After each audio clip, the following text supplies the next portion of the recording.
It's Wednesday on Your View. Welcome to the show. I am Miriam Longe, and with me, as usual, are my co-host. Yes. YK in the building. Yes. Good morning. Yo. How are you? I'm fine, thank you. I haven't seen you since the 31st. 31st, yes. So I came to your house. I had left just as the new year was about to be ushered in. Mm-hmm. Yes. Yeah. How are you? I'm very fine.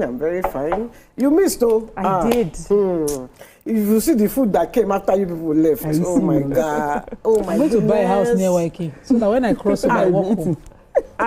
Because it was food. It was the Ewagonian bread. Yeah, I left when that was being ordered. Not say what it was being ordered. Yeah, list of meals. No, yeah, it was coming. Like everyone was like ordering for it.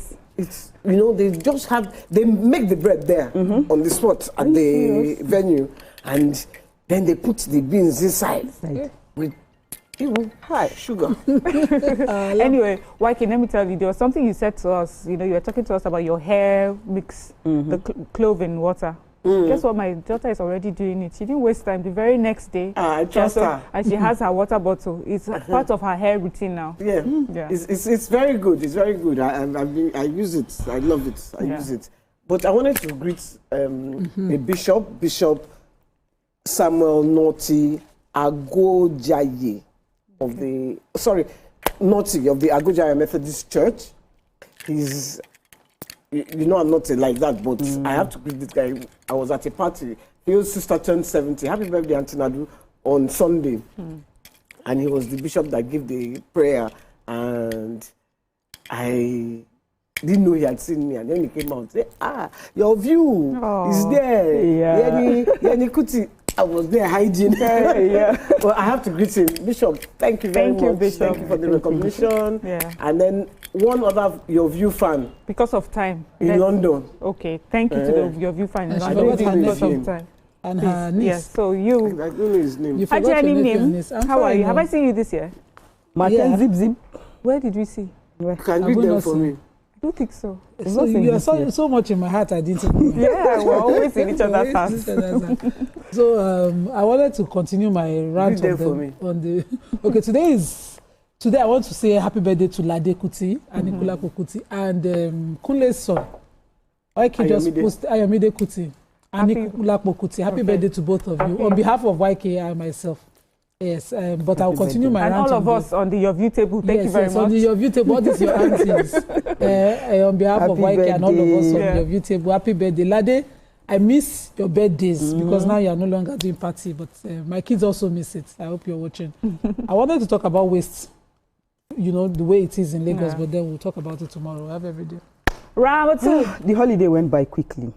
Really? Because we're like December and all of that. We got prepared, and now the whole thing has just I'm telling you, even though it was expensive, but that's how I saw somebody that went to go and buy fish from one restaurant. He said that the fish cost him 1 million. And under the person, I think we'll talk about that further, maybe during our other conversations. In one restaurant, it cost him $1 million. And then somebody now asks is that the fish that Jonah that swallowed Jonah? It must be the fish that swallowed Jonah for it to cost 1 million. Thank you so much, ladies. I'm unable to share my banter because we've run out of time. Let's go on a short break. When we return, we'll take today's top stories in the papers. Stay with us. We'll be right back.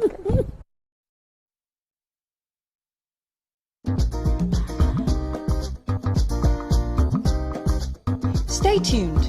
Your View will be right back.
Thank you for staying with us. And today's papers, we're starting with The Nation.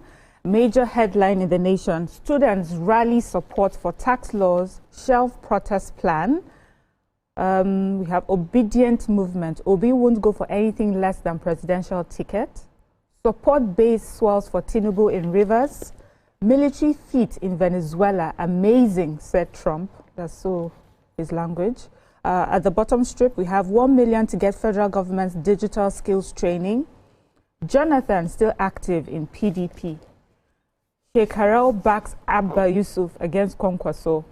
Discos earned 570.2 billion naira by end of third quarter 2025. Kwara police exonerate free 6 vigilante members in Edo. And police cleric under probe over alleged plan to attack Wike. What do we have in The Nation? Oh God, thank you for these 6 vigilante members. So the 6 of them had been traveling in a Ifelodu local government area of Kwara State vehicle. So you know, so those interstate vehicles, and they were nabbed in Edo State by military personnel. They were handed over to Kwara State Police, and you know, fortunately for them, according to the PPRO of the command, Brigade General 22 Armored Brigade, Sobi Barracks, Ilorin, Brigadier General Rume, who worked with the police to carry out their investigation and profiling. They have been exonerated to have been, you know, legitimate members of a vigilante group, a community-based vigilante group, and they were just, you know, commuting when they were arrested. Sometimes, you know, we had some issues, I think last year or in 2024, where some groups were just, you know, nabbed in Edo State and they were burnt alive. And then we had, you know, that state issue like that. Unfortunately, these ones, they were handed over to the police. They had the time to be investigated. They had the time to be cleared. And we could, you know, this is how we could have avoided other issues. But we're grateful to God. They've done their job and they've been handed over back to their society, their community. Yeah. We thank God for them. Okay, so I have the story where they said support base wells for Tinubu in Rivers expected. They said there is a massive support for the president's re-election in 2027. They said his election is gaining momentum in Rivers State. They said prominent traditional rulers, elders, and political stakeholders have openly aligned with the Renewed Hope Family Initiative, spearheaded by Rankaidete Nyesom Wike. They said that he was on a tour, a thank you tour around the local government area, and also people on board Asari Dokubo and the Rivers of Elders Council pledged to mobilize support for the president. And they said Nyesom Wike received them at his palace in Degema, and he vowed to stand firmly behind the president, describing his support as a personal commitment rooted in gratitude and long-standing friendship. Okay. Yeah. Said everything that is going to happen, I'll be with you in making sure that my friend, the president, succeeds. All right. So, yeah, I took the Shekaram backs Yusuf against Kwankwaso. So the former, he was a former Kano State governor, and yesterday he said in defense of Abba Yusuf joining the APC that his move is not a betrayal, but a legitimate exercise of his political rights. So I love the way politicians know how to just turn things around. Anyway, back to the story. It says it says it was responding to Rabiu Kakwanso's labeling Yusuf a betrayer for joining the APC. Wait, she doesn't remember when he left PDP for APC that time.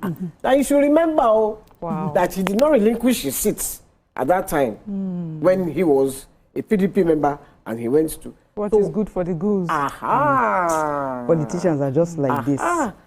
Anyway. Their life. It's good that way to remind you. I took the major headline. Why are you done with that story? Or you have more drama? He said, I've listened to some of my brother Kwakwanso's remarks. To me, Kwakwanso has either forgotten what happened in the past or he thought people had forgotten. Let me remind him. So he proceeded to remind him. Please. Oga, now what you do that time? I'm going to bite you now. Let me quickly take the major headline. it's the tax laws again, and this time the students are rallying support for the tax law, and they have shelved their planned protest. And they said that the tax laws have received the backing of students of higher institutions and have shelved their planned protest that was slated for January 14th against the laws. They will now be ambassadors providing enlightenment to the public on tax reform. So the students announced that their new position was as a result of understanding better what these tax laws are about, that they misunderstood. They thought the tax laws was against the poor, but they now understand that this new tax laws is there to protect the poor, to strengthen social protection while ensuring high-income earners contribute more equitably to national revenue, preventing lopsidedness and unnecessary tax burdens on few. So now that they have a better understanding, and also one of their protests was, you know, there were stories that the laws were passed even though there were alterations, and now they understand that, you know, all these were not as it's not were, really for us, it's for them. So I think a lot of people had that same feeling where they didn't understand what the laws were about and who it protects most. Oyedele when he came on the show. Yeah. So hopefully it will not be bad for us. Yeah. Let's go on a short break. When we come back, we'll continue with the papers. Stay with us.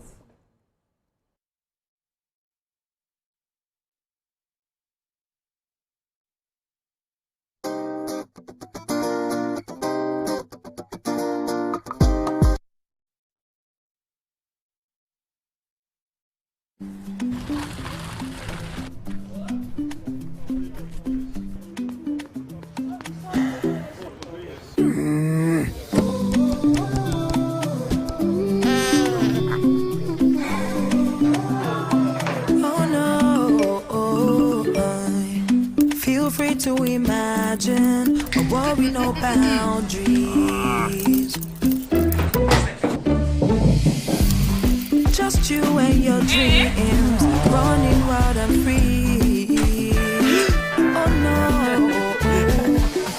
life can be easy.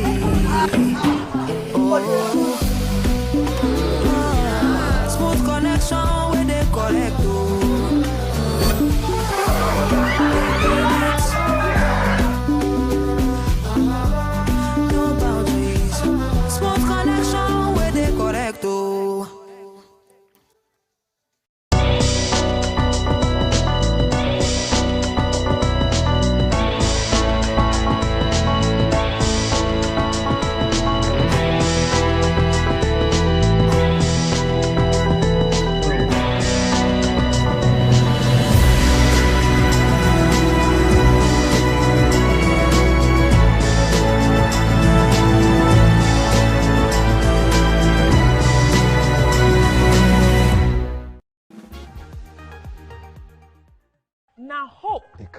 Even when wahala dey choke, we stand gidigba. Hope dey waka with us for downfall. E dey gist with us for buka. No matter the gbege, our spirit e no fit scatter. Hope na that pikin wey dey read ABCD and still get ogbonge dream for hearts. Hope na the mama wey dey fry akara wey see the reason say tomorrow go soft for am. Naija, your freedom na promise. Say hope go always come, no matter wetin happen.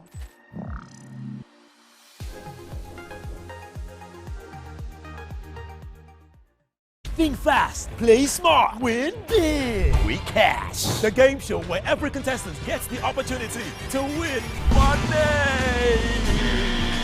No long waits, no dull moments, just quick questions, quick moves, and free cash. Every second counts, every answer pays, and everyone walks away a winner.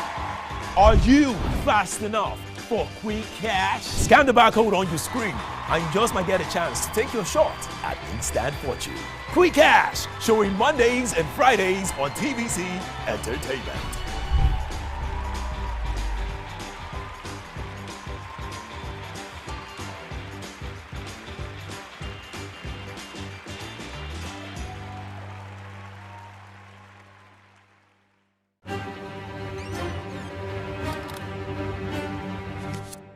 Every clash of ideas begin the same way. Differences. could be a disagreement. Two voices, two views, standing apart. Or an argument. A battle to win, to prove, or to conquer. Both are born from differences. One can open the door to respect. Sound, are you ready? And the other...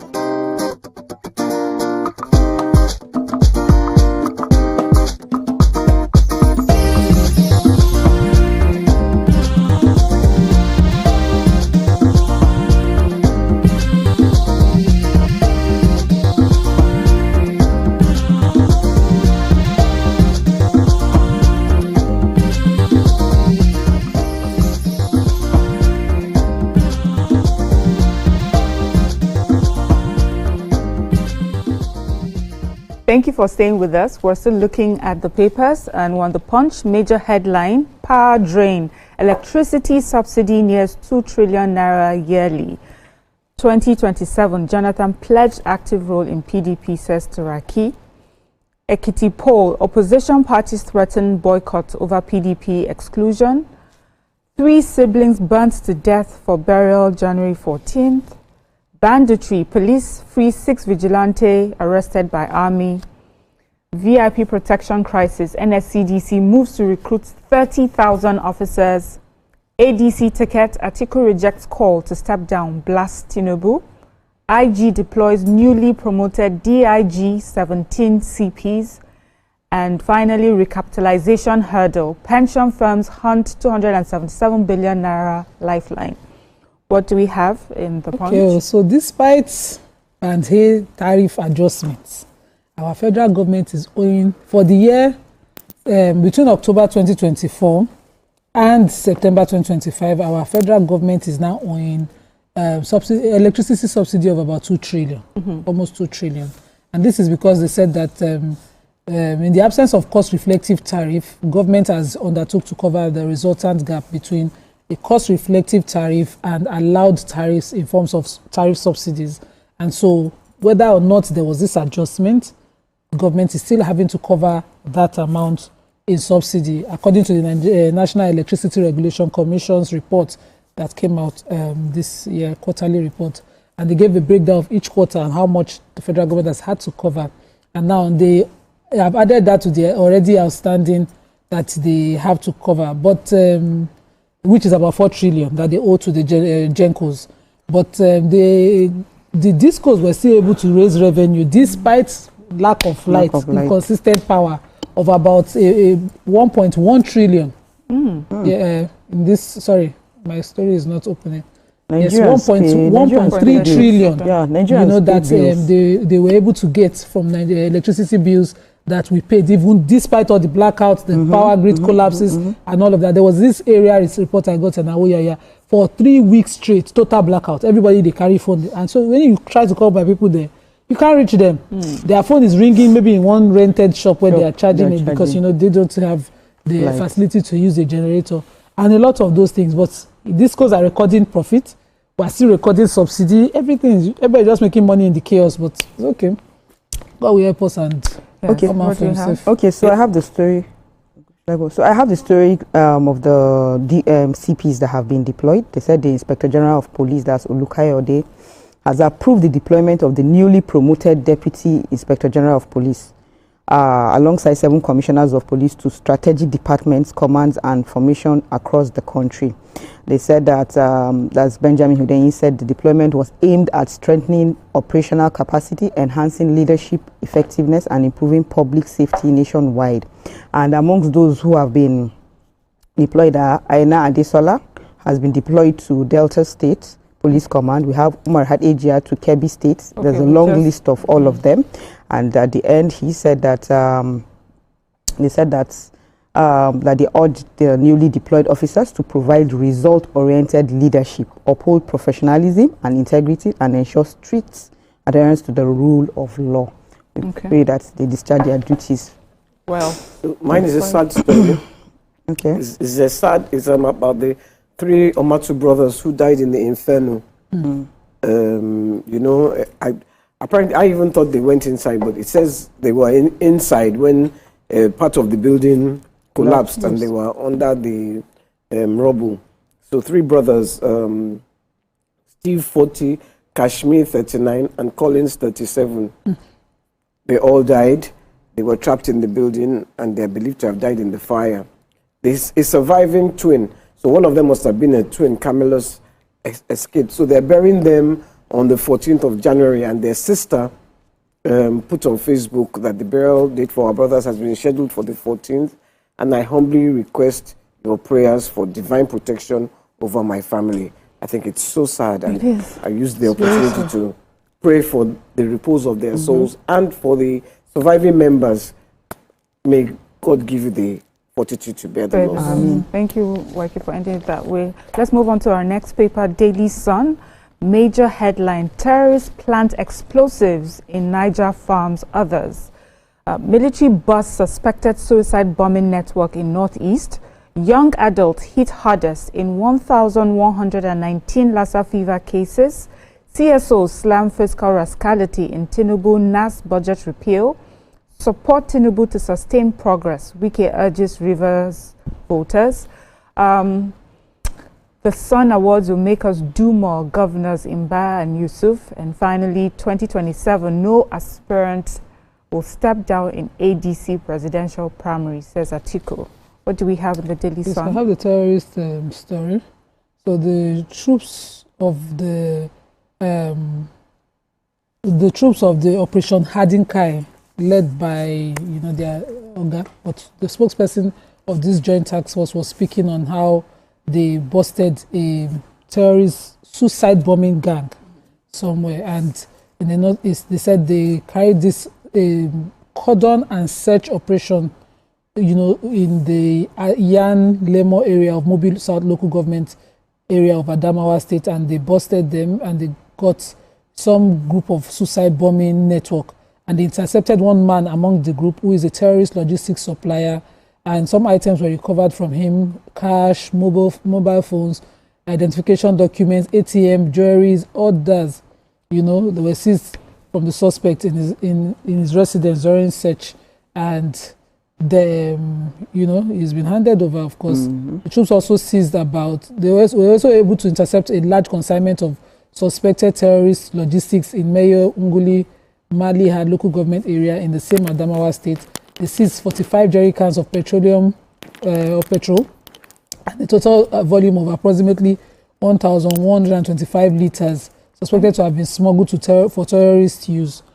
So I like that, they're dealing with these small cells, because when we finally hear bam, we will think that the military are not doing anything. Yeah, we're happy that they're able to intercept this before. Yes, and I hope that we amend our laws quickly so that they don't get off finally during prosecution with a lesser. What else do we have in the Okay, so I have the story on Lassa fever. They say Lassa fever has claimed 206 lives across Nigeria in 2025, which 5 deaths recorded in a single week. And they are saying that there are fresh cases coming up, and this report showed that the fresh cases are coming from recorded in Bauchi, Ondo, Taraba, Edo, Kogi, Ebonyi, and Plateau states. And they are saying that they are asking the state governors that because of these fresh cases that are coming up, they are saying that the agency has warned against complacency, and as Nigeria enters the peak Lassa fever season, urging state governments to intensify community engagement early. That they should make sure that they curb this thing so that it doesn't still spread around all other states. So the earlier the better for all the governors to start making conscious efforts to make sure that it doesn't continue. Why did you have any story in the Sun? She took my story.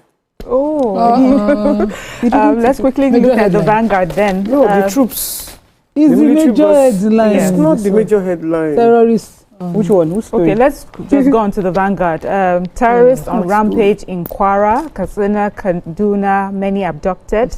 Stop justifying violence, Catholic pontiff tells political leaders. Oyo suspends monarch over illegal mining. Rivers, you can't cry foul now. Turaki's PDP blasts APC over Wike. And fulfilled establishing a world-class varsity. There's Afe Babalola. COAS visits IBB. Abdusalami, Governor Bago promises enhanced security. 2025 AFCON, it's Super Eagles Algeria in quarterfinals. At the very top, we have U.S. operation in Venezuela undermined international law. This according to the United Nations. Nigeria's democracy facing existential threat. According to Atiku, police clear 6 vigilantes in Kwara. We've taken that. And then 5.36 million electricity customers remain without meters. What do we have in the Vanguard? Okay, I hope I didn't take your story. So why would like to start first? Do you have a story in the Vanguard? She can't take my story. This one, she won't take my story. Okay. Hopefully not. Okay. Okay, so Oyo State government has suspended one of their monarchs in Oyo. According to the Special Assistant to the Governor on Print Media, Mr. Moses Alao, they announced the suspension of the Shobaloju of Ofiki in Atisho local government area of Oyo State, who was said to have contravened the suspension of a gazetted area. He violated that state's executive order, which gazetted an area as the asset of Oyo State by trespassing into it. And they said for that reason he's been suspended. This is so that, according to the letter that was handed over to him by the Director of Chieftaincy Matters in the Ministry of Local Government and Chieftaincy Matters in Oyo State, A.M. Olajire. This is to allow for proper investigation. He's supposed to step aside during his suspension and allow for proper investigation. Also, is a precautionary measure to ensure the integrity of the investigation, and they've directed that this chief should refrain from all activities relating to mining and not to interfere with the investigation into allegations against him. So illegal mining was also captured in Ogun State in the same story, but I think it's important we also, structure this mining thing properly. So I took the story about the Catholic Pope. The Pope has called for the world leaders to embrace peace. He made this plea on this year's World Peace Day. Part of the message read, in today's world, justice and human dignity are at an alarming risk amid global power imbalances. How can we live in this time of destabilization and conflict and free ourselves from evil? We need to encourage and support every spiritual, cultural, and political initiative that keeps hope alive. He said we are living we treat peace as an ideal. The moment we treat peace as an ideal, we cease to be scandalized when it is denied. And, we are seeing it happen in the world, all over the world today. So he says we seem to lack those right ideas, the well-considered words and ability to say that peace is near. So I hope he called Trump's name at the end of that conversation. All right, that's all we can take from the papers today. We'll go on a short break. When we return, we move to our hot topic. Stay with us.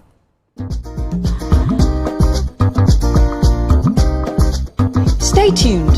Your View will be right back.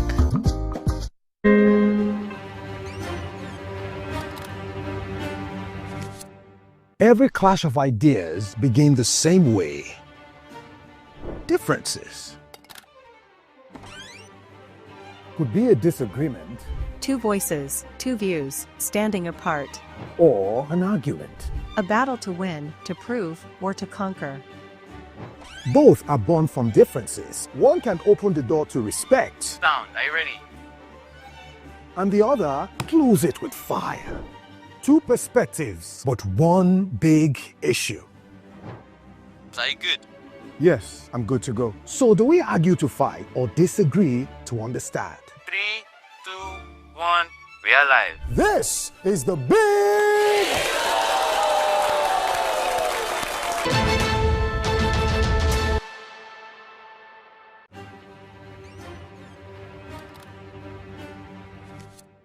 Every clash of ideas begins the same way. Differences could be a disagreement, two voices, two views, standing apart, or an argument. A battle to win, to prove, or to conquer. Both are born from differences. One can open the door to respect. Sound, are you ready? And the other close it with fire. Two perspectives, but one big issue. Are you good? Yes, I'm good to go. So do we argue to fight or disagree to understand? 3, 2, 1, we are live. This is the big...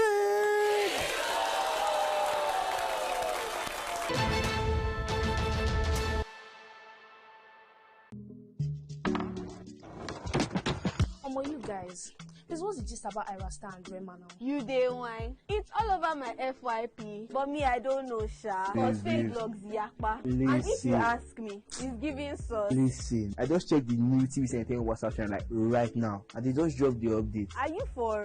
No cap. I've actually been noticing those guys. They're always on it 100. Like they always post the gist before anyone else. Me, I love them, and that's on periods. Like I just aligned with them like last week, and they've been dropping back to back. Facts.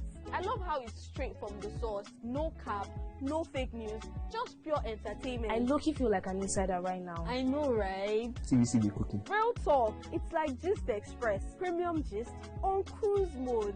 Always first. Always next. Clock it. Clock it. You know what, guys? I just joined. Active. Jess is right. What you're trying to say to you is, for your premium entertainment content, scan the QR code on your screen right now to join the TVC Entertainment WhatsApp channel.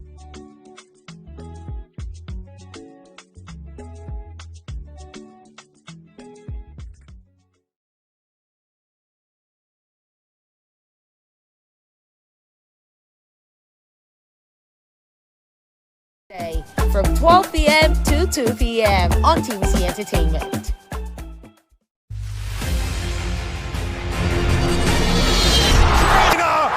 Champions of the world!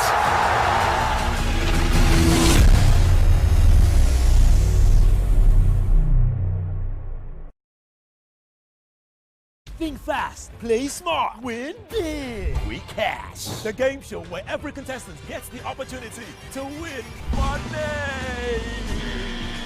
No long waits, no dull moments. Just quick questions, quick moves, and free cash. Every second counts, every answer pays, and everyone walks away a winner.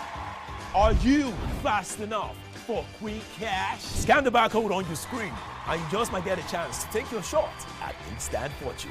Quick Cash, showing Mondays and Fridays on TVC Entertainment.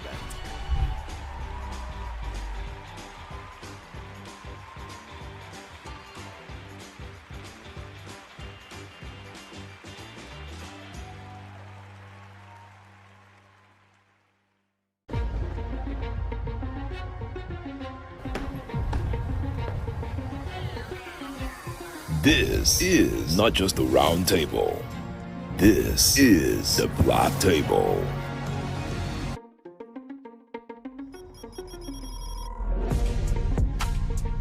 This is the Black Table, where real men speak their truth about the world we live in, the games we play, the power we chase, and the women who shake it off. Unfiltered. There's this entitlement to choice. Unapologetic. There's something in sociology that said even crime has an advantage.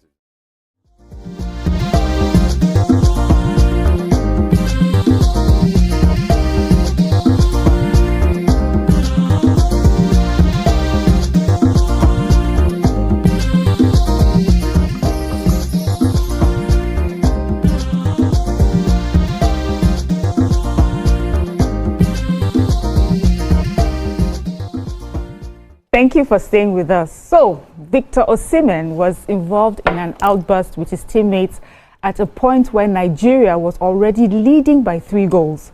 Although he was eventually prevailed upon, he insisted on being substituted, a request the coach honored.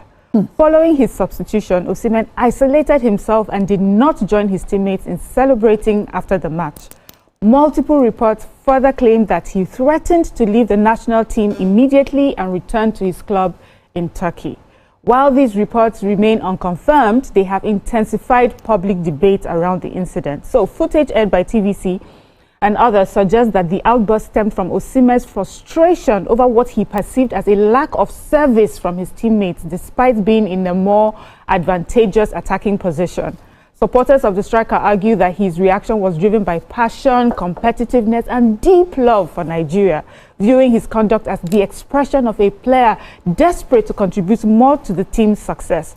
Critics, however, say this incident, they see it quite differently. His behavior was described as arrogant and symptomatic of recurring attitude problem. They point to his well-publicized fallout with former Super Eagles coach Finidi George, as well as similar display during a previous match against Zimbabwe as evidence of a pattern rather than an isolated moment. This topic is hot. You know, usually your view ladies don't like entering football, but we are entering it today.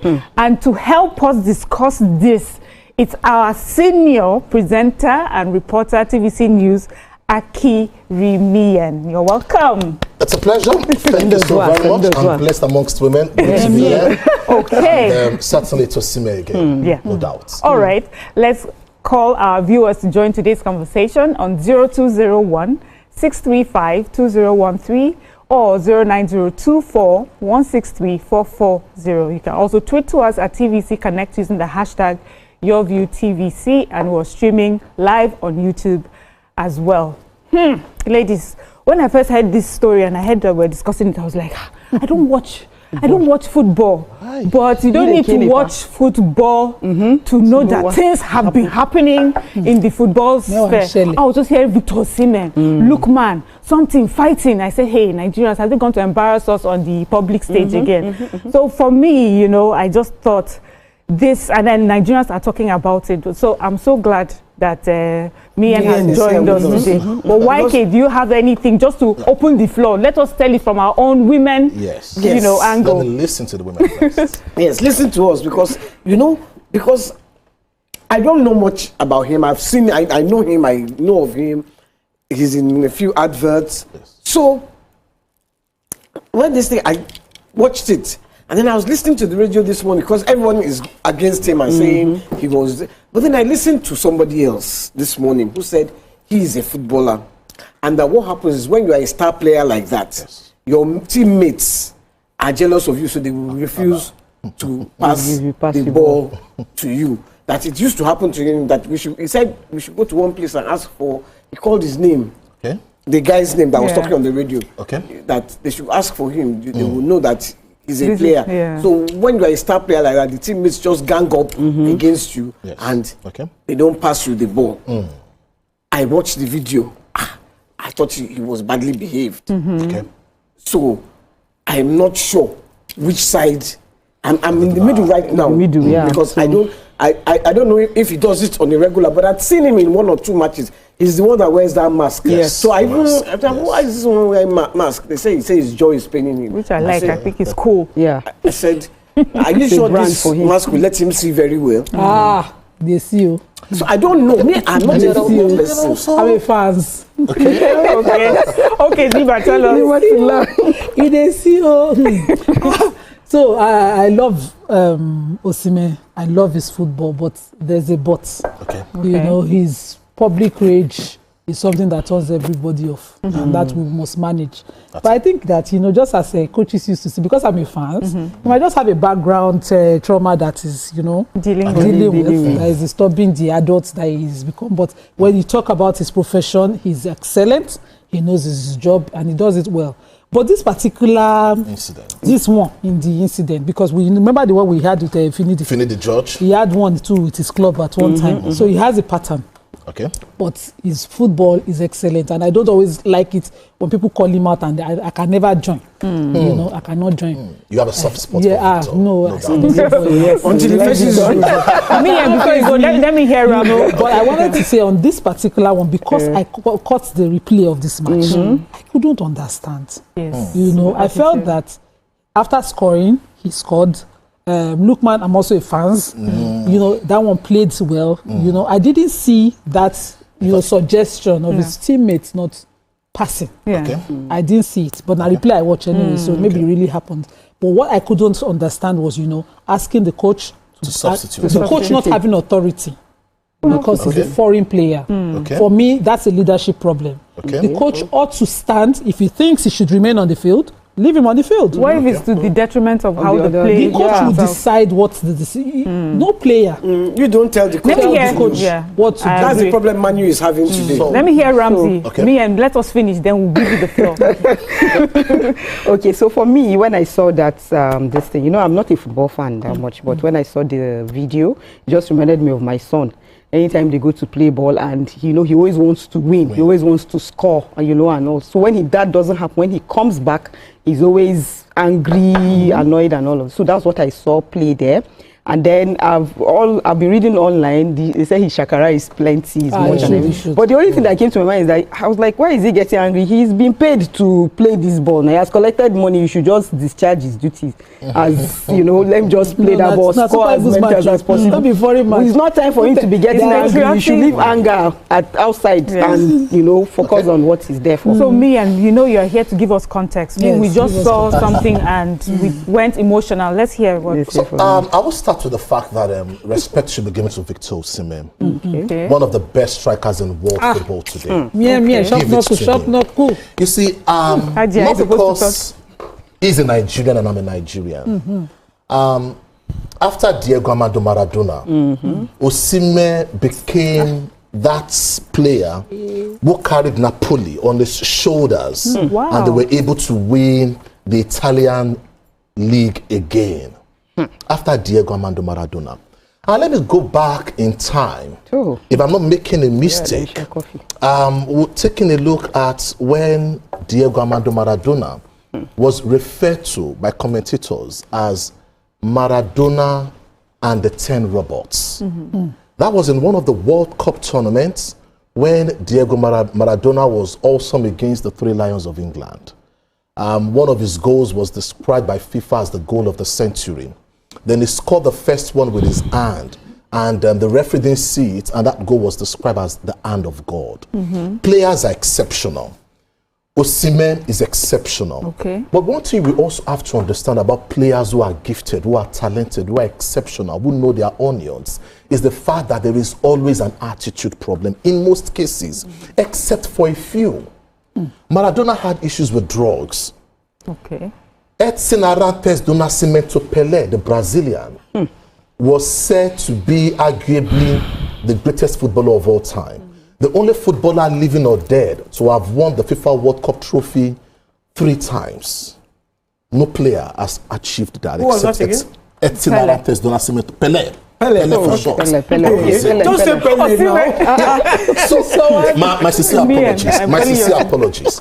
But now, I think I will forgive Osimhen. And I will also support the coach in this contest for substituting him.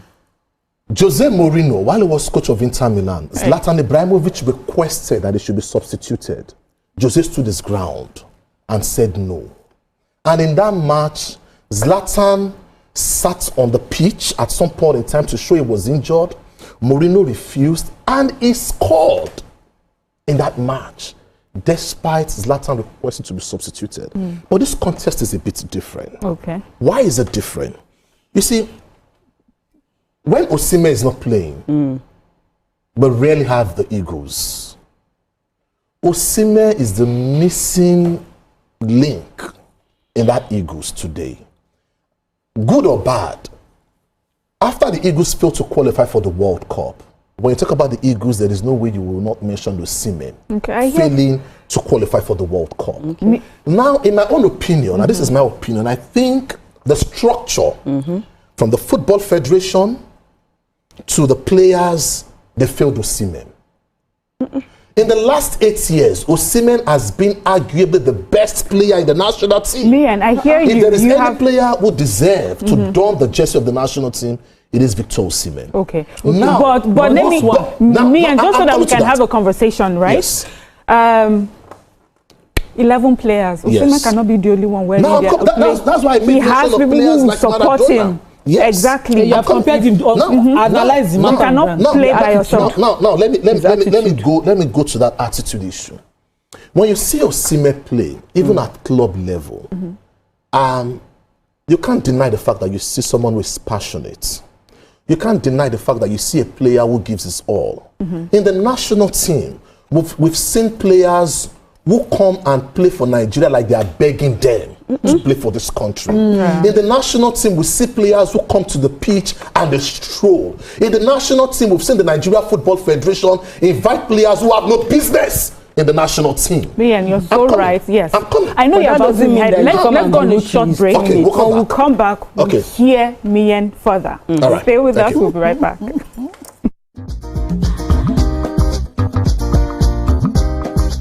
Stay tuned. Your view will be right back. My baba, they always say, for market, every day gets your own wahala. Sometimes people go on scam you. But Baba say, no be by gra. You must cool down, dey sharp. Because with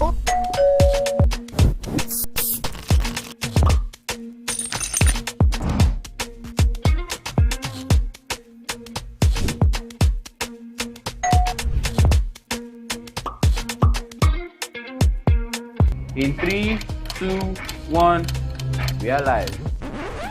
Welcome to Eastland. I'm on the black carpet, and of course, it's Jibril of Lagos. Well, that's it on Socialville. When I say, I dare fool. You already have Destiny Alpha. I know that. I go shoot out for you. You know, guys, Eastland can be the best of entertainment, the best of energy, best of everything you need to get your day going. It's East Flash every weekday from 12 p.m. to 2 p.m. on TVC Entertainment. Keeping hope alive. We are the drumbeats that refuse to be silenced. Even when the rhythm falters. We are the green that refuses to fade. And the white that dares to shine. Hope is not a stranger here. It lives in our markets, our music, and our streets. Every dawning night.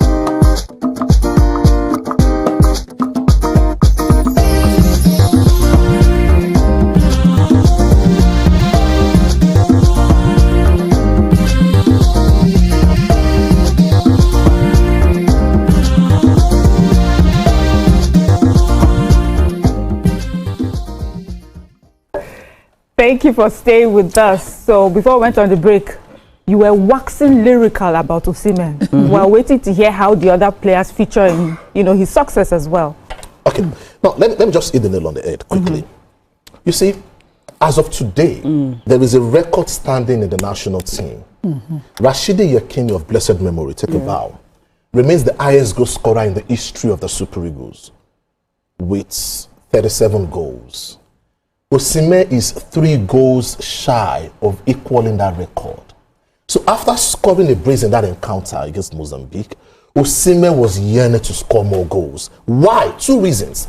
In the course of the AFCON, before the AFCON started, the Confederation of African Football, CAF, those who organized the tournament, said this tournament will not hold every 2 years anymore. It will be every 4 years. Which means Osimhen may not have that opportunity to equal or better the Rashidi Yekini goal for the national team. And it feels... He has time now. The match never finished. No. Now, this is the challenge. So that's why you have to give us attitude. They say the higher you go, the cooler it becomes. But in life, in reality, it's a different kettle of fish entirely. In the tournament, the higher you go, the tougher the opponent. Now, the Eagles will be playing the Desert Foxes of Algeria, which I see as the first big test of the national team in the tournament. If there was an opportunity to have scored a array of goals, probably in previous matches that we've played, on paper the Eagles would have been said to be, they have an advantage. Against Algeria, you can't discard Algeria. So you are playing in North Africa. So you're saying that his behavior is because he was worried he would not score enough goals? Enough goals. It was our hit. He was aiming at a record. Now, this is a player who nursed the ambition of playing at the World Cup. It is the dream of every footballer on planet Earth. Okay, and I hear you, but obviously you're describing someone who is not a team player. If it's all about you. No. Okay. It's not about him in this contest. Okay.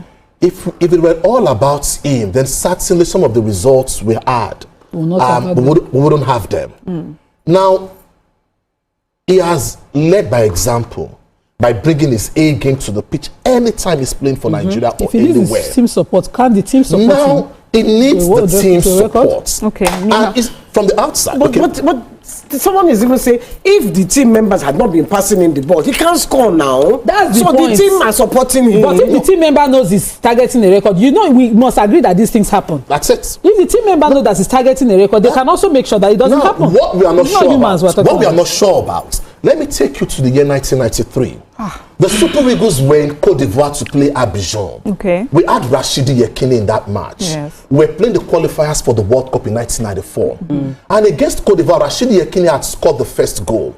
Samson Siasia had the opportunity to pass the ball for Rashidi Yekini to score the second goal. In an advantage position, Siasia preferred to dribble and not pass the ball to Yekini. The coach was visibly angry, and Westhoff said, Siasia will not play for me anymore. Immediately, he substituted Samson Siasia. Okay. Now, there were also talks of the fact that Rashidi Yekini at some point in time, when he realized that his teammates were not passing the ball to him, he begged them. It happened. You see, it's the era are different. The culture is different. In that era, Yekini does not speak English very well. Yekini will speak. Yekini is humble as a person. I was shocked. Yekini called his teammates, begged them. I beg you. In fact, what they say is that Yekini would say that, see, listen, Okocha, no see me. And we have a call. Okay, someone would like to join us. Thank you. We have Apostle Joel. Good morning, Apostle Joel. Yeah, good morning. How are you doing? Happy New Year to all of you. Thank you. Happy New Year to you. Yes, I'm glad being part of your program. Unfortunately, when I'm in Nigeria, I don't enjoy your program because I don't have life. I used to call people in Yaoundé, Cameroon, and every morning before I leave my house, I want to listen to your program, and it's been a very wonderful program for me. Thank you. So while I am away in Yaoundé, Cameroon, I enjoy your program so well. But come back home every morning. I don't have like today. I just decided no, let me put on the gen and listen to your program again today because your program, as far as I'm concerned, is my wake-up show. Oh, thank you. There are many things that have been disturbing my mind over the days while here in Nigeria for a holiday. And when I saw this program today, I said, well, let me call and also participate today. Please go ahead. Share your contributions. It's got to make that all. Oh, it looks like we lost him. Yes. Okay. You were saying. Yeah. You know, so there are players who, in their era, had to beg and say, please, pass me the ball. It has happened in the national team. You see, at some point in time, there were talks about mafia in the national team. They exist. It happened, yes. So, if some players feel that the structures failed them, because in the 90s, I can give an example, a player like John Fashanu came from Europe and wanted to play in the Super Eagles, but he was not good enough to displace players like Yekini or whatsoever. We had a crack team. But today, a lot has changed. If you probably born outside Nigeria or if you play for a club outside Nigeria, they feel, oh, you have a better advantage than playing for those who were in Nigeria and all that. You see, so it's a tough nut in this era. And sometimes players will have to stand their ground and say, hey, that attitude was poor. The way he passed his message across was poor, no doubt. But then the most important thing is the fact that I feel that Osimhen was more concerned about the fact that I may never get opportunities like this again. Okay, so we need to bring in our air game. We have Yakub. So it was about him. Okay. Yeah, why not just about him? We have a call. Just about him. Yes, but they have we have a call. Okay. Yakub from Topemu. Good morning, Yakub. Yeah, good morning, Miriam. And good morning, Sister Yeni, and then Sister Nima, good morning, and then Achia, good morning. And then I greet your guest as well. It's one of the sport analysts in this country that I do respect so much. Thank you so very much. But I haven't saying that. You see, yes, you can't take anything out from Osimhen. He's a very good striker. We all know that. Even you have already mentioned when he was in Napoli, even where he is now, he's also doing very fantastically well. But let's just speak to great footballer in the continent right now or before. Ronaldo is one of them. Messi is another person. look at both of these two class players. Their character, especially Cristiano Ronaldo, stand out. I give kudos to that guy. I've never seen Ronaldo behave like this. Okay. And then let me even say this. Even Lookman give it all when he was Atlanta. I don't know, maybe still there now. I remember when Atlanta played the final of the Europa Cup. This guy scored 4 goals. And then make sure that they win that very particular match and then they carry the cup. And then let me even say this. Osimhen cannot single-handedly give Nigeria winner. Because look at the 2 goals that he scored. Lookman give these 2 passes to him, and then Lookman also score 1. And then in that very particular match, Lookman win the best player of that very particular match. And then see, you cannot speak him down of your fellow co-players because they are not passing to you. Let me tell you this, sir. We do respect because you are a sport analysis, and then that we support Nigeria, we still support Chelsea, we support some other club. We all of us, we are coached when we are watching football. You see, in that very particular match, look at the way Lookman is playing. If it is not where he is supposed to score, he pass the ball. And then Osimhen is a striker. He cannot also play the winger at the same time come and play as a winger because it is a team player. And then Osimhen needs to come out and apologize to the team. And then I watched Lookman yesterday in one of the social media. If you look at this guy humble himself and begin to touch, yes, give it to Osimhen. Is one of our best striker in this country. I give it to him. He's my boy. He's my co-player. And then the guy is a very good. He talks very good about Osimhen. So Osimhen needs to come out and apologize to him single-handedly because Nigerian citizens will love him. Look at it. When Osimhen was not playing when we are playing the World Cup, caught fire. Hello? Are you listening to me? Yes. Yes. So their foreign experiences might differ. In Napoli, then you would see Osimhen strongly standing against any form of disrespect because there was existing disrespect, racism, and all of that in his past. He might have built the personality we are dealing with right now. I might not be Lookman. I love Lookman. I love his football. It might not be his own experience. So I don't think we should be too hard on Osimhen on this particular thing because passion is passion for your is ambition. Yes. Okay. Thank you. I think we've gone. Thank you, Mr. Yakubu. I think he can make his own 100%. Yes. Now, when I talk about the structure, you see, we are in the country whereby you will never get the true picture.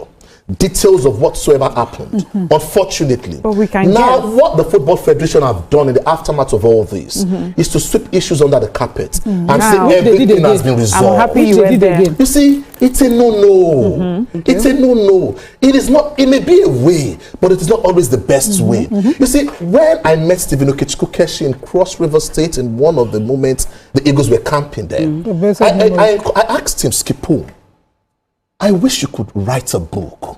You see, players, sportsmen in Nigeria should share their experiences for generations yet unborn. Issues like this happened with Yekini. Something similar. You see, it is important. I will handle issues like this. It is the job of the Football Federation now to tell Osimhen, you need to apologize to Lookman. That's what you do. Not that you come out and say, oh, nothing happened. We saw that body language. It was wrong. That was poor. I'm happy that you don't do that to your teammate.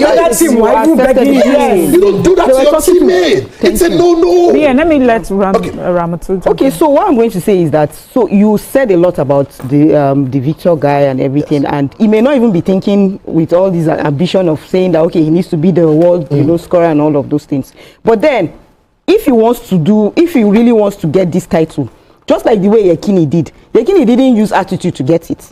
He is using attitude to get it. I'm wondering if this is his attitude on the field. I'm wondering what his attitude will be outside, with all the rest.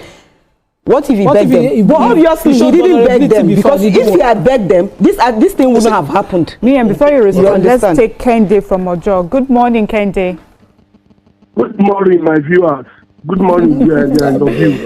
Good morning. My name is Prophet Kende Durusun JP. I'm an ex-player also. Okay. I am very, very close to the national team in 90s. Okay. When West Half is coaching Nigerian. Okay. You see, I want to tell that our journalists in your program in TVC, the man there, I have to tell him that God will forgive him. Amen. God will forgive you for promoting the way attitude of Osimhen. Let's tell Osimhen the truth, what he has done, so that maybe he will caution himself. Okay. Pride befall any woman being. Okay. Osimhen supposed to know from. He's supposed to know where he's going. Okay.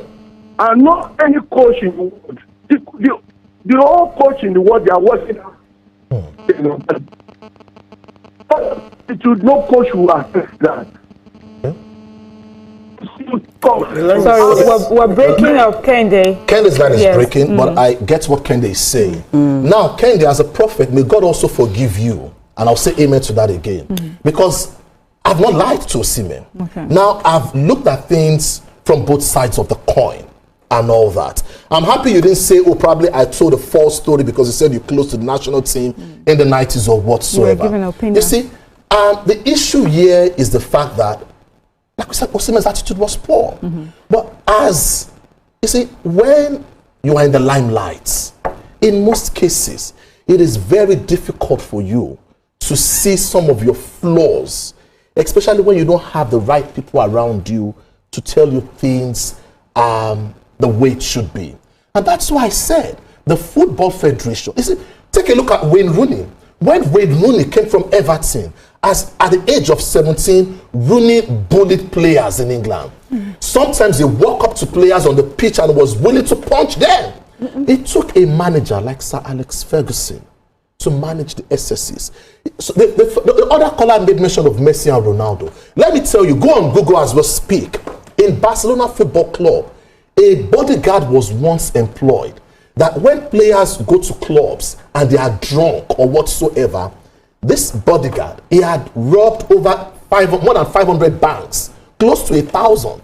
But he worked for Barcelona to get players who are drunk in the club and bring them back home. Because they were willing to cover up certain things. Ronaldinho was so talented. Ronaldo Nazário de Lima was so talented. Adriano was so talented. In fact, Adriano Galliani, the owner of AC Milan then, talked about the poor attitude of Ronaldinho. It was exciting to watch on the pitch. And he said sometimes they are playing tomorrow. Ronaldinho does not know the opponents they are playing. But he will come to the pitch, give a 5-star performance. He will be the best player. But Ronaldinho was consistently going to the club, partying all night. So what I hear you mean and bringing all these examples players have their flaws, character flaws. Superstars in most cases. It gets to them. If it's not properly managed, you see, it gets out of hand and they have this attitude problem. Yes. So let's move forward. Moving forward, you talked about the Football Federation, Nigerian Football Federation, calling out this behavior and make an example of it. Could the reason be why they're silent that this is an ongoing tournament and may affect the energy and therefore... No. Let me give another example. I was in Russia in the year 2018 for the World Cup. And they will consistently tell you, journalists whatsoever, don't disturb players of the Super Eagles and all that. Let them rest. Nigeria was to play Argentina. The Argentine fans did not sleep all night. They were in front of the players' hotel. They sang all night, Messi, Maradona. I saw everything. And these players came to the pitch. They were double charged. They knew that their fans were behind them. Nothing short of a victory against Nigeria was what they wanted. And they went all out to win. Okay. So it's about how you project this player to win. It's about, see, Mourinho said 90% of what you do off the pitch matters to the results you get on the pitch. Okay, so in a nutshell, there are a lot of things that we're not doing right behind the scene that may continue if we don't treat these issues the right way. First, in the process of the press conference, Osimhen should have been made to apologize immediately. Let's take Akin from Magodo. Good morning, Akin. Good morning, team. I want to thank you for me and I like your analysis. Yes, I've always been enjoying your analysis. Thank you. But I want to disagree with the last caller. As a footballer myself and sometimes very close to some old members of the national team, I know very well that what normally happens on the pitch is totally different from when you get into the dressing room. Tempers can rise within the pitch. You can, even as a footballer, you can even fight yourself. Say worse things to yourself while on the pitch. But immediately after the game, when you get into the dressing room, all those things are gone. And if you have been following the national team for the past few months, you will definitely find out that there is a little bit disconnect between the players and Osimhen. And it's not as if sometimes some of those things, like Lukman, what happened that very day, some of those things is not necessarily out of intention. Like we were watching the game and we are saying that Lukman was just wasting some of the opportunities. And when you say there is a serious problem between Lukman and Osimhen is just becoming selfish, he's not. Look at the group games. There are some games that Osimhen is supposed to score. Look at the first goal that Lukman scored in this tournament. Is it not Osimhen that has the opportunity but passed to Lukman? You understand? But, and let us guide against condemning Osimhen. The kind of passion he has for the football. Nobody in the national team has it today. What is making him? Go and look at how he plays. The kind of passion he has is what is making him to get frustrated at times. But sometimes after the outburst, he needs to apologize. Thank you very much. Yeah. Thank you. So I'm very happy with what he said, because he has said he's a good player. I don't know. I'm not a football person like that. But when you make a mistake, you must apologize. So we have agreed that he's a good player and he's a passionate player and he's everything. Nima, do we have comments? Someone had said here that the Maradona that we're talking about, he died without anything. Or he has, or I don't know if he's dead. He had nothing when he died. And that's because of the attitude. That's what I've lost I wanted to read the, I've lost it. But a lot of people are saying it's the same Lukman that passed him the first goal that he scored. I don't know. I didn't watch the match. Heard that. You know, so, and then somebody still scored. I can't remember the name of the person after he left the field. So it's not all about him. It's about teamwork. Exactly. It's about teamwork. And when you know you have a problem, it's not the other team that will come and be settling your fight. They will be laughing at us now. Exactly. Me and, you know, just in a short, you know, words, could you, so that we can round up as well, about just tell us what you would call a better behavior going forward, or what you think is just acceptable. Let's just... because you have better context, seeing that this is something you just like the prophet that called judged me. I'm not going to judge Osimhen. I'm not going to judge any of the players. I've seen a lot in sport and in world football where people behave so poorly. But you see, what matters most is not the problem itself. It is how you fix the solution. So going forward, let's fix the solution and not fix the problem. And the Football Federation has a big role to play in fixing the solution and not the problem. Thank you so much, Mia, for joining us. Always a See all the footballers that were calling, even prophets called us today. I've got so many calls. I'm telling you, the comments, they are just commenting here. I can't even comments are numerous. Thank you so much. This drama has made me a fan. I'll be watching football now. All right, let's go. I'll be placed in the next match because I must watch. Let's go on a short break. But we'll come back. We'll look at our Let's Talk. Stay with us. We'll be right back. Stay tuned. Your view will be right back. Hope alive.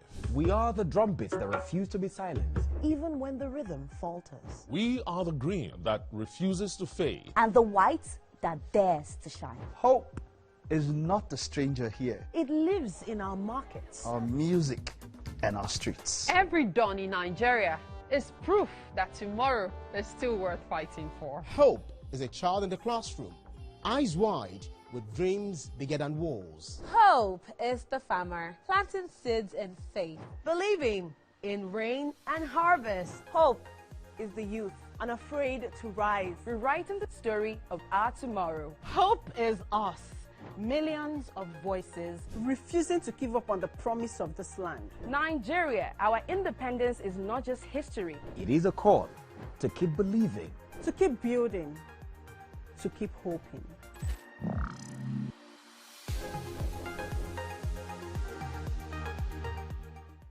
Now hope. they carry us. Even when wahala dey choke, we stand gidigba. Hope dey waka with us for downfall. It dey gist with us for buka. No matter the gbege, our spirit e no fit scatter. Hope na that pikin wey dey read ABCD and still get ogbonge dream for hearts. Hope na the mama wey dey fry akara wey see the reason say tomorrow go soft for am. Naija, your freedom na promise. Say hope go always come, no matter wetin happen.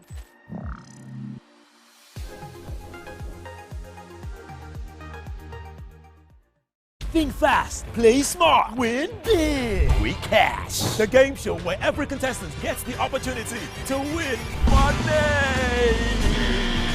No long waits, no dull moments. Just quick questions, quick moves, and free cash. Every second counts, every answer pays, and everyone walks away a winner.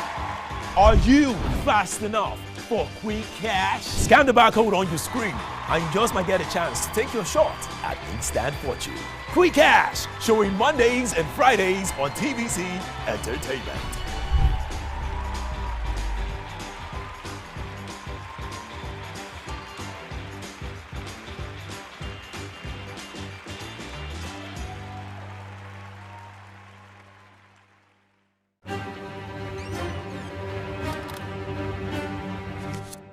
Every clash of ideas begin the same way.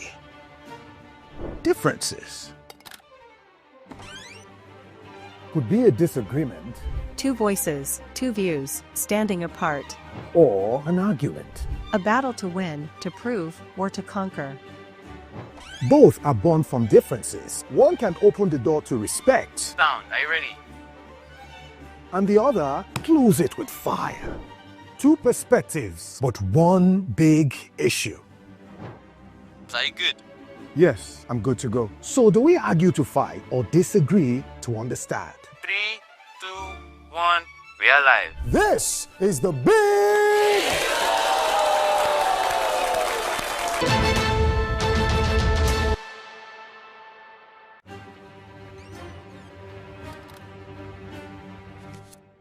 Every clash of ideas begin the same way. Differences could be a disagreement, Two voices, two views, standing apart, or an argument. a battle to win, to prove, or to conquer. Both are born from differences. One can open the door to respect, Sound, are you ready? and the other close it with fire. Two perspectives, but one big issue. Are you good?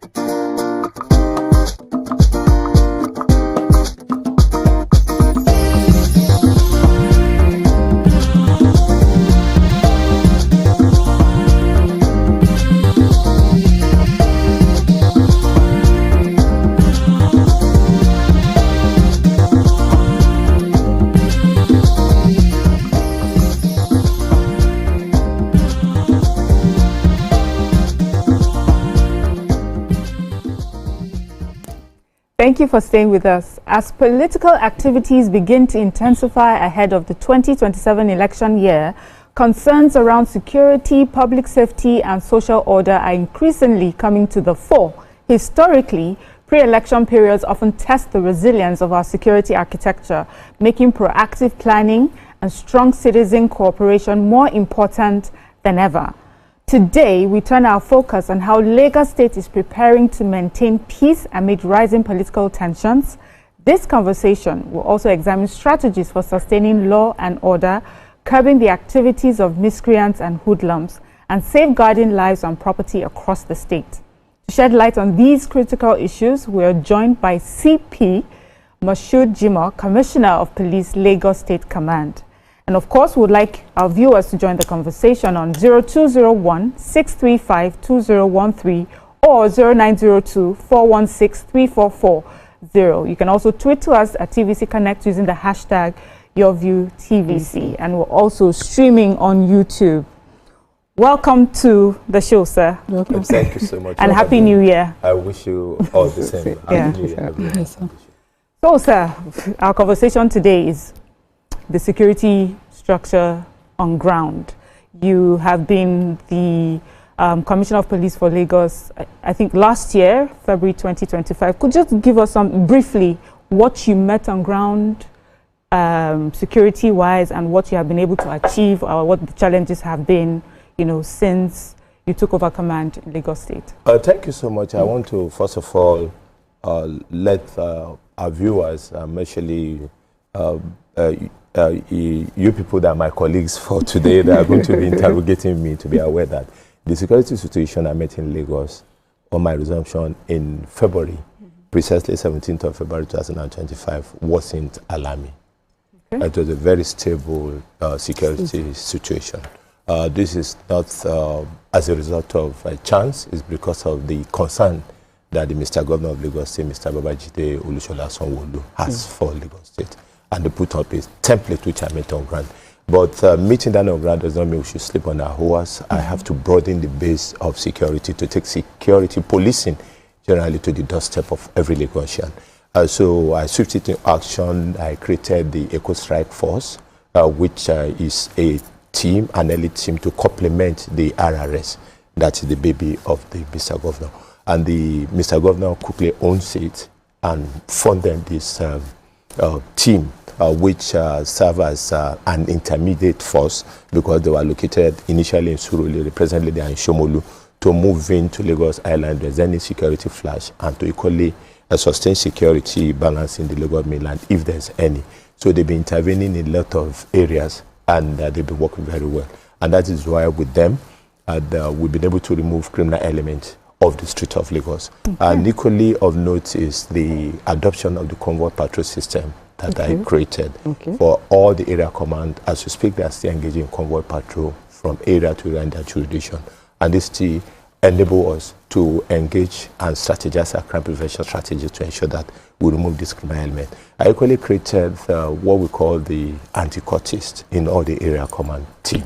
To deal with other violent crimes related to cultism. You have been busy, sir. Yes. So let's just get more questions in. Okay, so I just want to commend you, because it's. I think it has to be difficult. Christmas was Thursday. Friday we did Juma. Saturday they carry Eyo, and they went back to the celebrations on Sunday and went to church, and those activities lined up from the several activities to the Thanksgiving that the Lagos State government had to do. The whole of 30 December, I did not hear any particular incidents of, criminality. I wonder how you were able to achieve this. Was there a particular preparation towards the 30 December period, or was it just that we were just peaceful people? No. The Lagosians are civilized people and they are peaceful people. But there are quite a number of criminal elements we want to casting on those peaceful nature of the state to want to inflict injury and pain on people. All those activities that you have mentioned, I think what I should add is that there's a concert, even at Tababali was called, I think about 3, that gather about 60,000 people at different times. And we still ensure that we police it without any single incident of crime or criminality.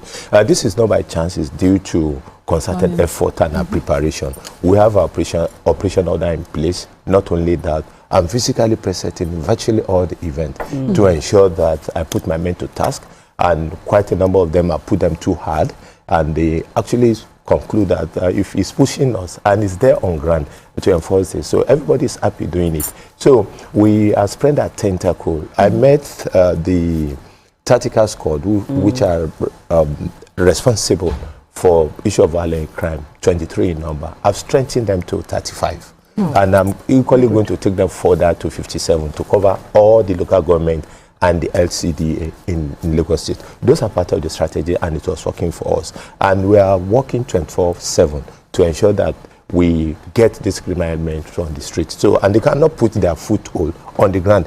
And one of the things that you equally, I won't say it's supposed to mention, is even the opening up of the coastal road. As we speak, I've deployed from 30 to 40 patrol teams on the coastal road to ensure that people are safe along this road. So for everywhere, there are police present across the state. And even Lagosian, the good people of Lagos, they are very good in appreciating what we have done. From the government down to everybody in Lagos have been appreciating our effort. And most of them have underscored us that they've not witnessed this kind of security present across Lagos State. I think that did the magic. Equally, I created a special squad for the nightlife. So these are teams that go around the nightclubs and other area of recreation to ensure that everybody celebrated in peace. And it's as a result of glory be to all the officers and men of the command. Not for me. How many can I do as Commissioner of Police in Lagos? But all of them have been on hedge and they have been giving results. And kudos to the Inspector General of Police, IGP Oluka Adeolu PhD, Nigerian Police Medal, for all the support that he has provided for us. You discover that along the waterline area, you don't even hear anything. He commissioned 31 gunboats in Lagos, and he gave us 9 of these gunboats to be along our waterway. And I created on my own a tactical squad called Submarine Tactical Squad that would now spread across to supplement and to complement the effort of the Marine Police. So we covered the entire area. Even all those crimes that are here in contiguous state to Lagos, of kidnapping, of violent crime, doesn't occur throughout. And we are going to sustain on this game because we are going to roll out the action plan for 2026 to ensure that they are implemented. And that will go to maybe your opening question. So, I have an employee that lives in Ikorodu, and she said during this Christmas, the kidnapping that went on there was not be here. Yeah, I didn't know because you don't really hear of kidnapping in Lagos. So, but she said in Ikorodu, she said the keke napep, they were using keke napeps. You will just enter. They will say maybe 2 of them are kidnappers. I should just enter like this. They will just carry you. Thank you for raising that. In fact, I even sent her a message now because I heard on record. It is there for everybody to verify. There has not been any incident of kidnapping throughout Ikorodu, Ekpe, Agbowa. Because in Ekpe, I created a new tactical squad. Because the MFR, member of the House of Rep, built a new police station there. The old police station are taken over by the tactical squad and they ensure security within the area. So what we witnessed, which we have paraded before the media, are self-kidnapping. We have about 4. Maybe that would be one of the instances that you are mentioning. Because people are carried, they have family and they have relatives. If somebody is not seen, their family and relatives will go to the police station. Oh, so person is not seen. And so person have not been, what they call being kidnapped. We don't have any incident of that. And not only in police record, if it is there, the media in Lagos are very sensitive media. You'll have read it on the pages of I was surprised because they talked about it on the group. They said it was very rampant. No, it wasn't. It wasn't. Ikorodu was cool as ice water. Even if you take all the flashpoints, even within the metro, you talk of Mushi, you cannot hear of any incident of any courtesy or any other class. Is it possible for things like this to go unreported to the police? Yes, it's possible. You know, we have had cases where families would rather go ahead and interact with these people without informing. No, let me give you an example. There was a video that was circulating on social media of about 5 young boys that staged the kidnap of one of them. And what they push out on the social media by this same group is that there's a kidnapping then in Isolo. And when they send it out, we go in out to investigate. And I discovered that one of them, who is 15 years old, is the one that staged the kidnap. 15? So that, yes. We charge them to copy a court of competent jurisdiction and they be remanded. Now they tie themselves in rope and say, look, he's one speaking and said a woman had just been killed and they're about to kill him also. But when we get to the root of it, we discover that the mother had just received a contribution from where she works of about 4 million. And this guy took 1.7 million out of the money. There's equally a young couple that even the husband is an engineer abroad and they want to make sure that the wife joined him abroad and stage kidnap. And 10 million was collected from the family. And we ran the 2 of them.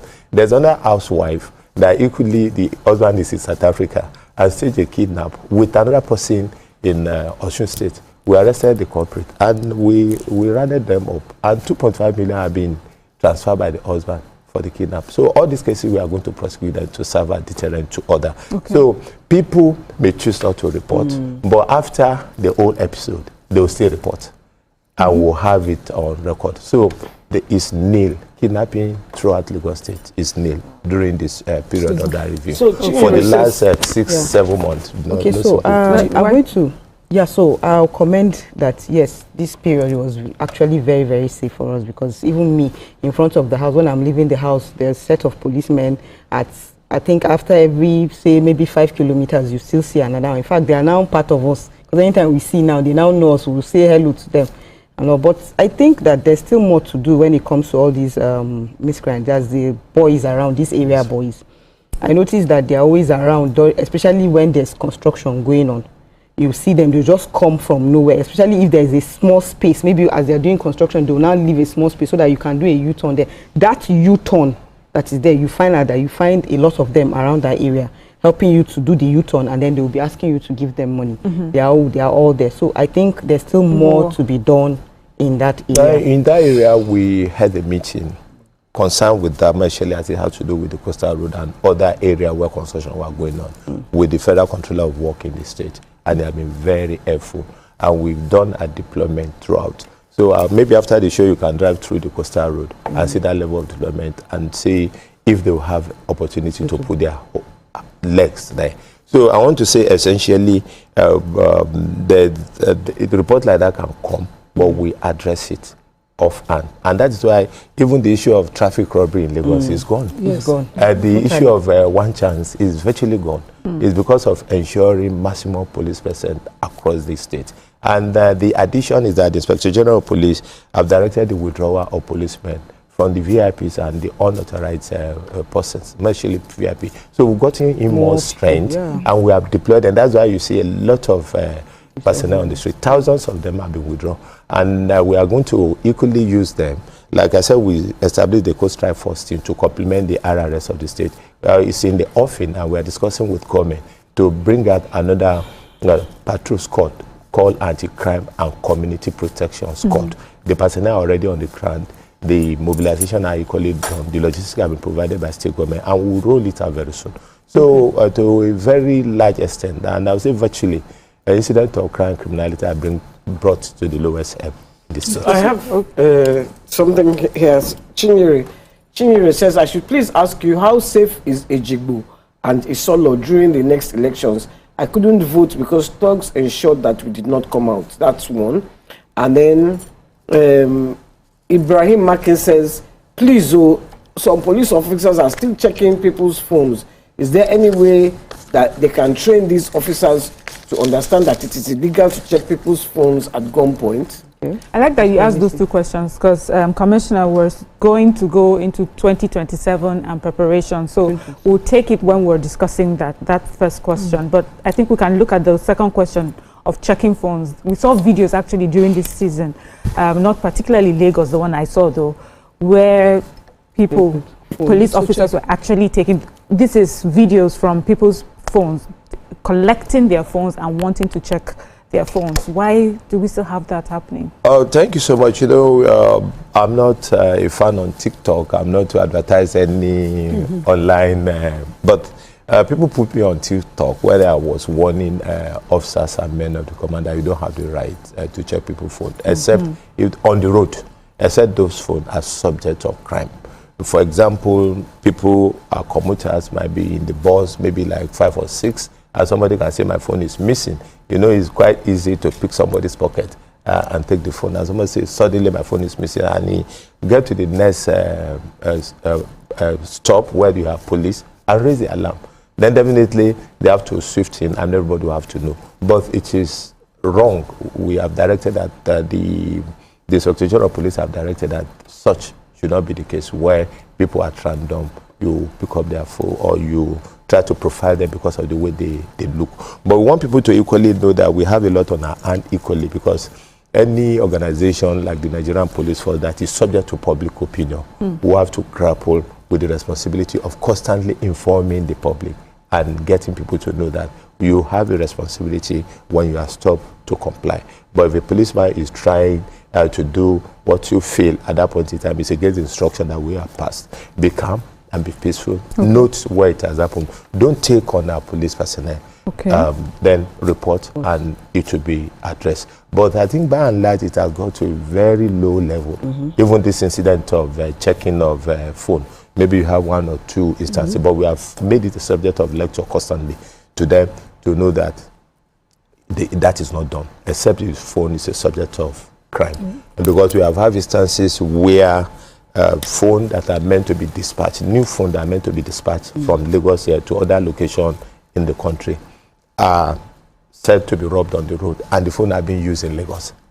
So if we get the IME number and we are tracing the IME number through our technical setup and it's located to a specific area, then we need to actually verify. And that is why even where people repair phone, when we trace those phones through technical platform to your shops, then we need to check it.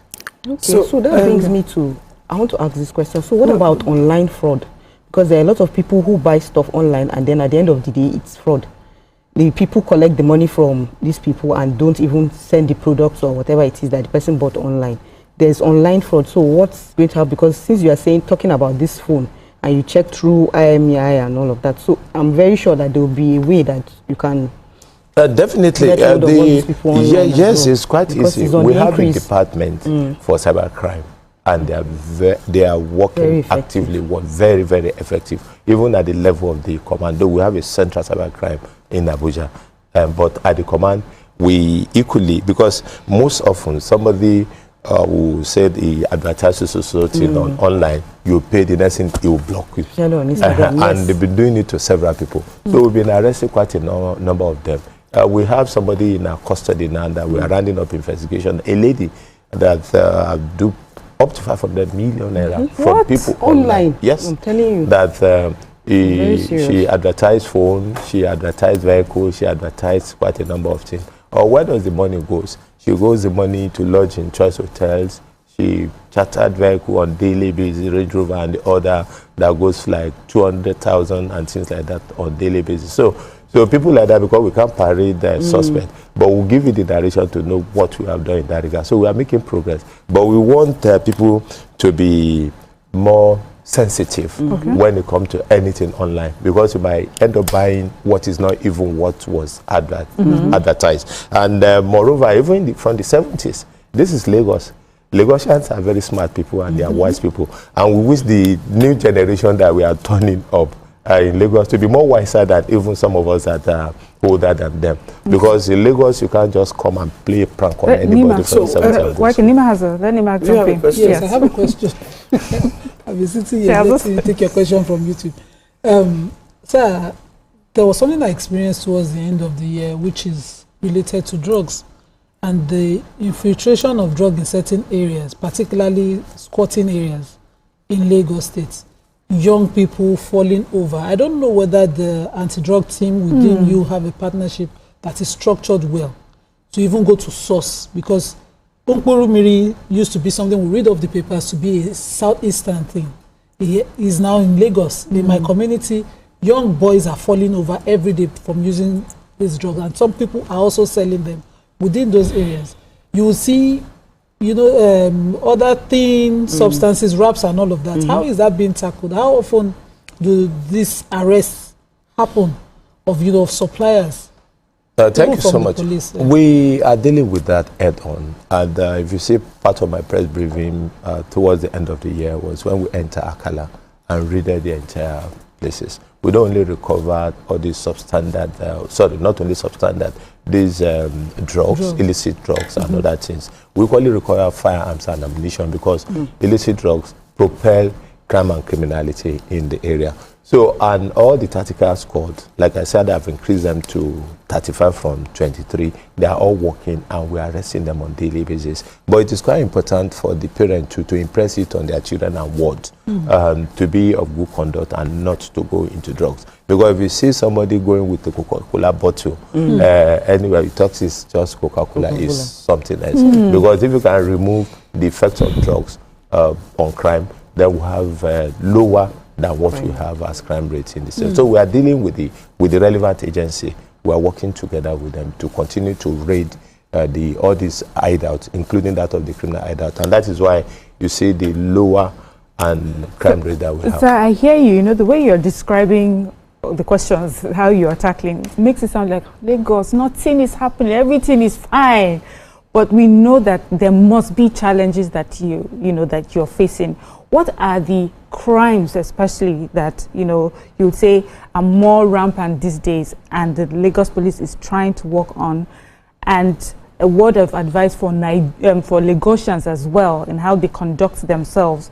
Are there hotspots that the police is concerned about, and you want Lagosians, well-meaning Lagosians, to be careful of, or how they should conduct themselves when they find themselves in places like that, while the police is still doing their job? Thank you so much. I want to let you know that there are quite a number of identified hotspots that we have dealt with, and there are no more hotspots in Lagos. Okay. That are criminal hideout. And that is why people that go out in the night will tell you by 2 a.m., 3 a.m., you see that through at the street of Lagos without any problem. But that does not mean that we are not dealing with the issue. What we do is to be proactive. And when you are proactive, you engage in preventive crime prevention strategies. So it helps you to control those crimes that you are talking about. But for the crimes that cannot be prevented, prompt detection are being used to engage in this. Because we've mapped out Lagos, all the segment and the section and the local. So everybody's involved in crime fighting in Lagos, all of us. So that is why I cannot tell Pascali this is the problem area. But what we think is concerned, issue between families, especially fighting on the street, not by unknown person, by maybe neighbors to neighbor, which later result in homicide. People who work in workshop as mechanic or apprentice together will fight themselves, and before you know it, one will pass on. So those are the kind of things which is more better dealt with by the people themselves. Because before you call the police in, it might be late. So those are the kind of things that are... So I have... Okay, please, before we have a call. Gloria from Festa. Good morning, Gloria. Good morning, ladies. Good morning, Mr. Jimoh. Good morning. Good morning. Thank you very much, sir, for everything you do. Thanks the police force, the ones who are working. Thank you all for keeping Lagos safe for us. Sorry, Happy New Year. I know it's Happy New Year. Okay, so, I just want to ask a question. Like the other question I wanted to ask, someone already asked, that's police officers checking phones, and you already answered that. So I want to make a comment and then ask a question. The comment I want to make is that I think, or I feel like the police force should actually maybe invest in training some of these officers, because I don't know if it's that they don't know what they are supposed to do, or they know what they are supposed to do, but they don't want to do. Take, for example, there was armed robbery attack at Oshodi, because that's where I spent my Christmas holiday, at Oshodi. So my neighbor was, or rather she complained of like they were robbing and all that. He heard some noises and then he called the emergency line, and it took the police about 2 to 3 hours to get there. And I'm wondering why, because someone called and it's an emergency, and it took 2 to 3 hours, and a lot of things had already gone wrong before they arrived, which now brings me to my question. Is it that the officers are not properly trained, or they know what they're supposed to do, but then they don't want to do it because of probably remuneration, or there is no, I really don't know why, or what around that kind of thing. Okay. Thank you, Gloria, for your question. Did you get her? Yes, I got the issue. Nowadays, I thank her for bringing this to fore, because it will enable me to educate the people. Quite a number of things that we too supposed to know as populace, as citizens. If I tap my neighbor here now, Madam Ramotu now, I said, I take your phone from the table. Somebody said, there's some robbery attack here. So for our control room, they are very efficient, I want to say. And I appreciate them for that. And I appreciate Lagos mostly because it's not the same sense that orientation that you have in other states that you have in Lagos. People actually call my line because of crime. People call my line mostly because maybe they felt what they have reported is not being attended to. But most of the distress call goes to the control room. So, and immediately they prompt up there. So the nature for this, I'm going to investigate. But to say there's armed robbery somewhere and it takes hours for them to respond, I don't think it's the case. But I need to find out so that maybe I'll get a number to get more explanation. But as our response time to crime in Lagos is less than 5 minutes. If you go around town, you see the Coast Strike Force position, the RRS position, the task force position, the tactical squad, the division are there. So once you call us, we get your call. Even for other emergency like fire outbreak, accident, and all, we are promptly there on ground. It might be they're already on ground, but they've not given feedback to the person that called. Because when you're approaching an incident that is robbery, you have to be careful in the first instance, so that you don't end up now causing more injury or death to the people who are under siege or who are under the problem. But I've not received any call that so there's a break. Since I resumed as commissioner, people have been calling the control room, and with the help of the state government, we have 4 control centers in Lagos. In some states, it's just only 1, and that one will equally be wobbling. But when we have 4 control centers for the entire of Lagos, we have another job easier. Okay, we have another call. Praise from Anambra. This is CP Lagos, but let's hear you. Praise. Good morning. Good morning, ladies. Good morning. I enjoy your call. Thank you. God bless you. I want to appreciate your call. The program you are having today is a good one. Okay. First and foremost, I want to wish everyone Happy New Year. Happy New Year. Yes, we can hear you. Happy New Year to you as well. Okay, Happy New Year. Okay. Nima, you are somebody that I respect so much, and I like you. I really like you. In fact, I love you. But there's a statement you made now that I don't like. You talked about Mili, and you attributed it to Southeast. Please, it's not. As a legal person, you're not supposed to mention any particular state to be attributed to a certain thing like that. Apologies. Things like that. Really? Yeah. So,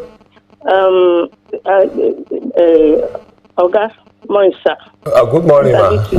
Yes, sir. You are doing great work. Thank you, ma'am. God bless you, sir. Okay. My prayer for you this year is that Thank God you, will Praise. keep you.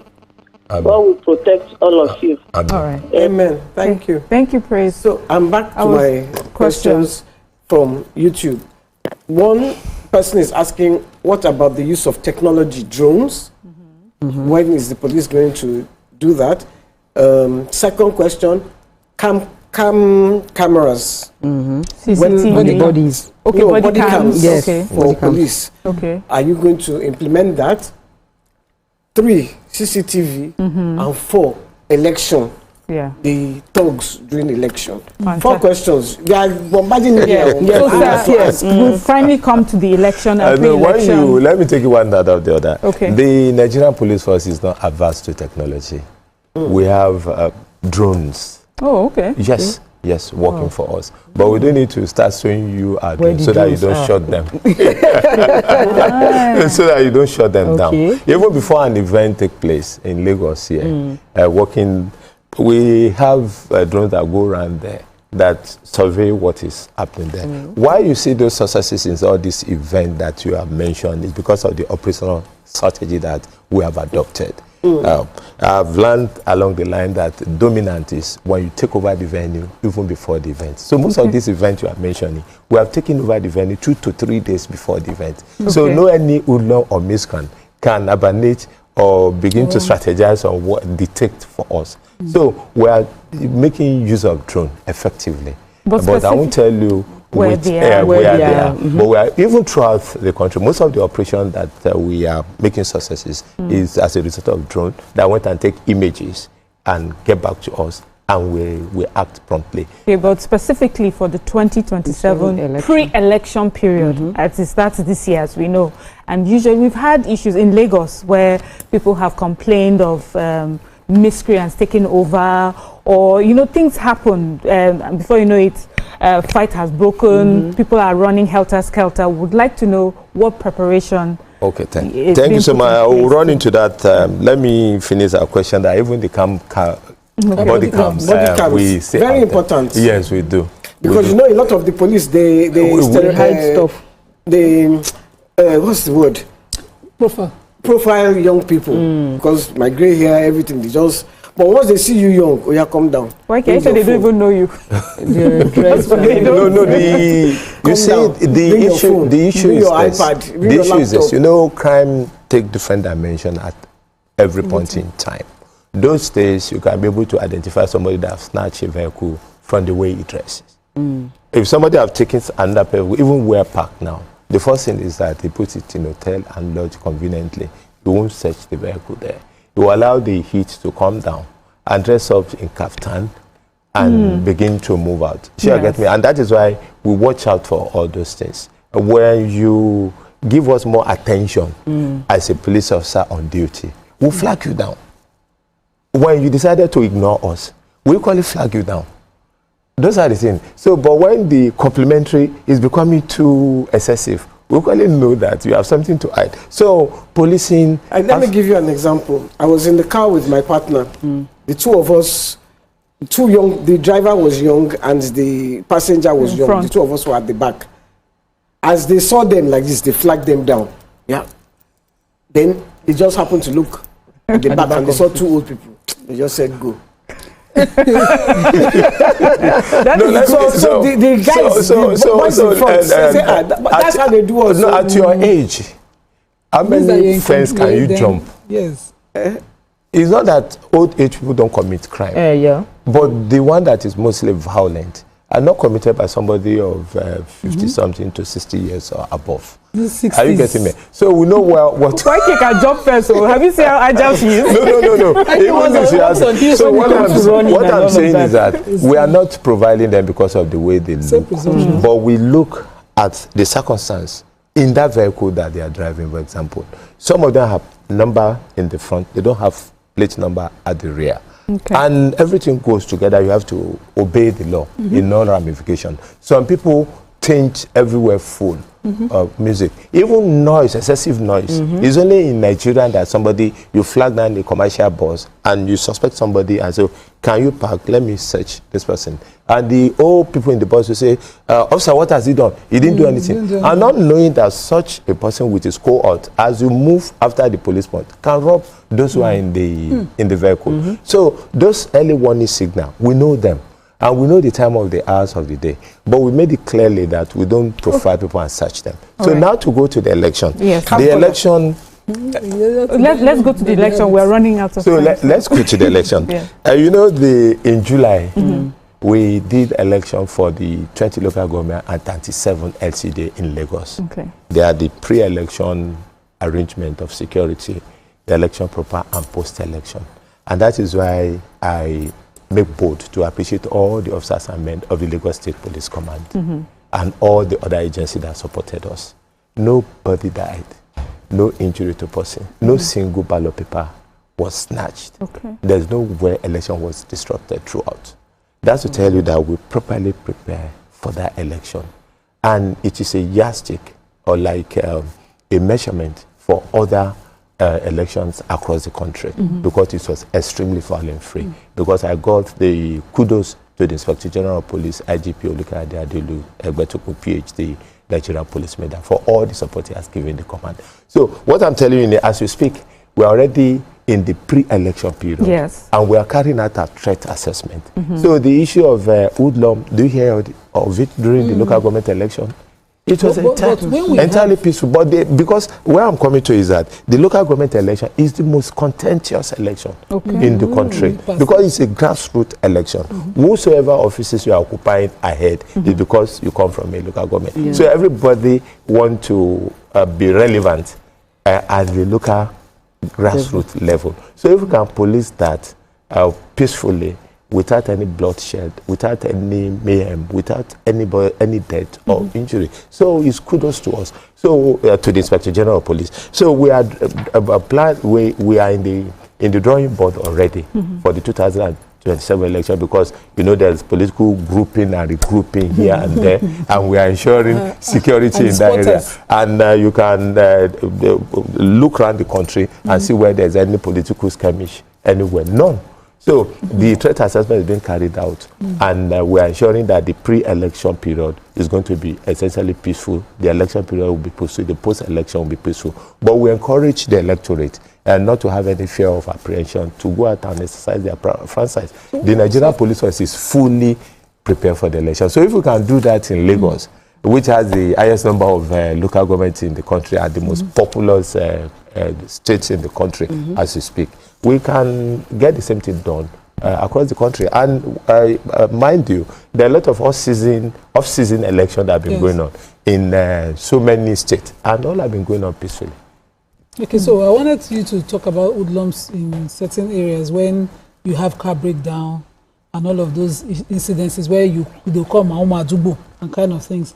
How the police has been. If we could just briefly touch on that. Okay, thank you. I think it's important because somebody want to put spanner in the work for all the successes and the gain that we have achieved.